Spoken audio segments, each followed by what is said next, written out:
Oh, did you do this? No, my student did this. It was his very first time painting. Hello, my name is Ted Nisker, and this is my very first training video.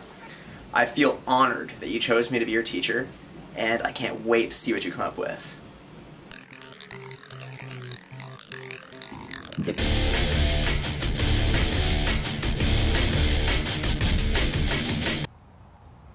My full name is Theodore Harry Sandler Nisker. How is that relevant to the interview? Yeah, they figured that that was sort of like the best way to straighten me out, was just to like send me off to like a military academy and then kind of see what happens. And like in some ways it worked because I became a lot more disciplined about the way that I do things. But then at the same time, I got more interested in stuff like, you know, LSD and mushrooms. I did too much LSD and I saw the results of what that did to me. and then I stopped using it so much. And now I'm basically like drug free because my consciousness is so altered from all like the mushrooms and the acid and all that. It still reflects a lot in my art. Like it still has that like psychedelic and trippy quality about it. This one right here is Cosmic Prince. It was sort of like a tribute to Prince when I heard that he died. And it shows him kind of as like an alien.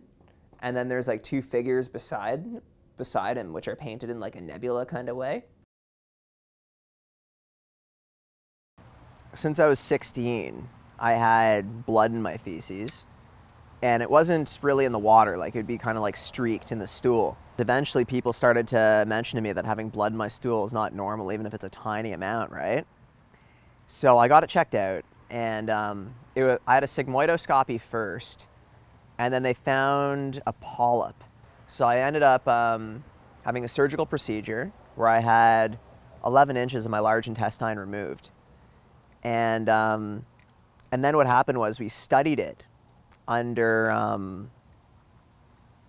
microscope, and there was spread to 7 out of 16 lymph nodes, which classified it as a stage 3.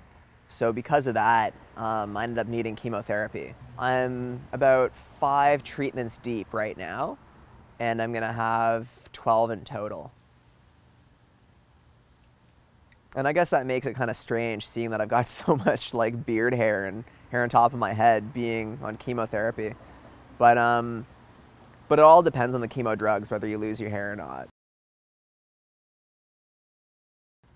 I was recently at a bar mitzvah, and they told a story about how God, like, you know, decided to leave the Jews in the desert that much longer just because they decided to send out mercenaries to like make sure that like the land ahead of them was not dangerous instead of just trusting God's word.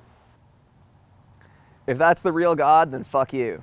But I'm guessing that's not the real God. I'm guessing that the real God that's out there is well, there's actually a lot of bullshit going on in the world.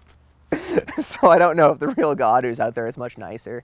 But I do believe in like sort of like a higher power, and I do believe in stuff like synchronicity, and that, you know, when like you're on your right path in life and you're like motivated towards your goals, that sometimes like higher forces do step in and like help you along your path. So this one is another painting I did, which looks weirdly like a vagina. But this one's based on, it was an abstract painting that's based on a snake's mouth, because you know how when a snake opens its mouth, it like unlocks its jaws and it just can create that like crazy ass space that can like devour a cow. So I kind of was creating that idea. And yeah, up close, it's got like a lot of texture on it. So if like you feel it, it feels like really cool. Did I ever think I was gonna die from this? You know, like a lot of the time I thought that I was either just gonna get the surgery, it was gonna be fine. I guess the only scary part was after the surgery when they found like the spread to the lymph nodes and I heard that it was a stage 3. Then the first thing that went into my mind was, oh shit, what the fuck do they mean by stage 3? My friends are just like hearing like, oh my God, it's a stage 3 cancer. And they're like flipping out. And then for me, it's just like, yeah, whatever. Just put some fucking chemo in my system. Get it over with.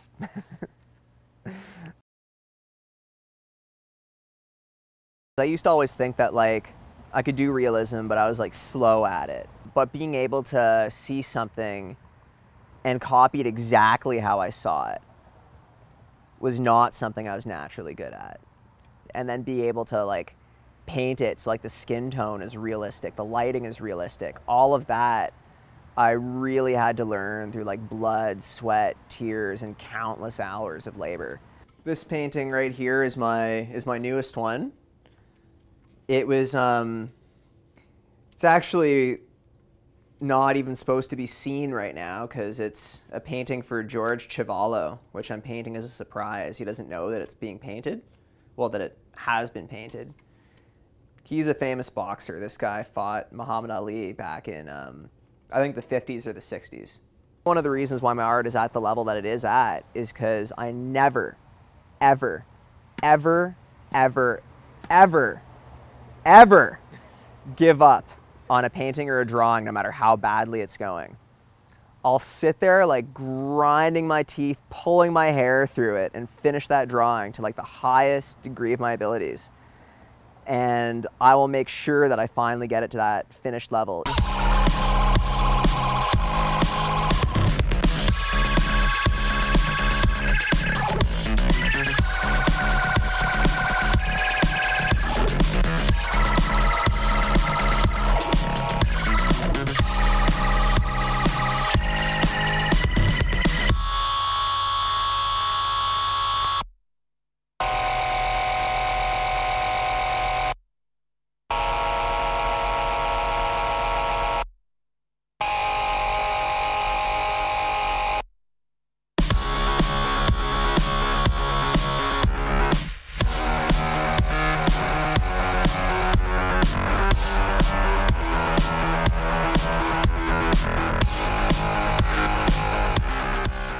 Oh, I'd like to work on like a massive mural. That'd be pretty cool. With like, again, like another like very open-ended subject matter. Like, do something related to winter. This is gonna be that brainchild I was talking about outside where I could paint anything I want as long as it has an autumn theme. Because I like projects like that, where like I have like some sort of guideline and then I can just take it anywhere I want. Especially if I had some like motivation behind it, like, when this painting is finished, you will have $1 million. So this one is sort of like a picture of one of those like Greek sirens. The sirens were kind of like these beautiful beings in like Greek mythology that you could never get too close to. It could mean a million other things. It could also just be like a woman who's lying naked on a beach. And also one thing that was kind of cool, I didn't realize this until later, was that when I created these clouds, it kind of looks like a figure, you know? Well, I guess for me, the meaning of life is that you never know when it can end. Several years from now, God forbid, I might end up with terminal cancer. I'm highly hoping it won't happen.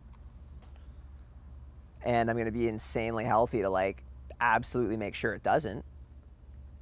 But I guess what I'd say the meaning of life is learning to enjoy life right now, because you never know what's gonna happen. You know, you never know if you're gonna suddenly be diagnosed with cancer. You never know if like you're gonna suddenly be hit by a car. So the meaning of life is to live life and enjoy life right now. Like, don't be waiting for like your fucking retirement to like finally be happy. And don't be waiting to have that like perfect relationship or that perfect job. Just fuck it. Enjoy life right now. And you don't have to wait till you're skinny to like enjoy a piece of cake once in a while.